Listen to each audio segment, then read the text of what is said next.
All right, so what we have here is a magnetometer for recognizing geomagnetic precursors to earthquakes. So before an earthquake happens, in the weeks and months preceding it, you'll see slight changes in the Earth's magnetic field, which if you have a strong enough magnetometer, you can pick those up and predict the earthquake, because nothing else quite makes that signal.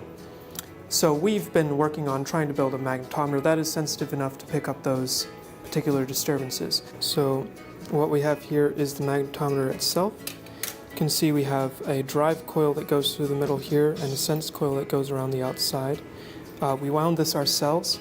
The idea is basically if you drive this with a signal from the function generator here, and it'll return a signal which is proportional to the Earth's magnetic field, or really any magnetic field nearby it. So we can see on the screen, if I put a magnet near it, the signal here will change.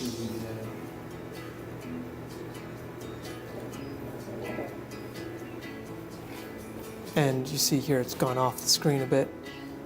We've been working on calibrating it, figuring out what value on that graph corresponds to what magnetic field, and also making it a bit more sensitive by amplifying the signal we're driving into it and the signal that's coming out.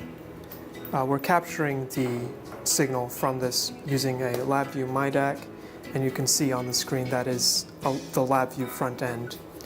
There's quite a bit of signal processing going on under the hood to get the signal we want, since this actually outputs a very high frequency signal, which we need to get the magnitude of. There's quite a bit of work left to do. We'd like to increase the voltage we're getting to drive it, and we'd also like to amplify the signal coming out of here, mostly so we can do away with most of the LabVIEW hardware, since that's very expensive and difficult to deploy in the field.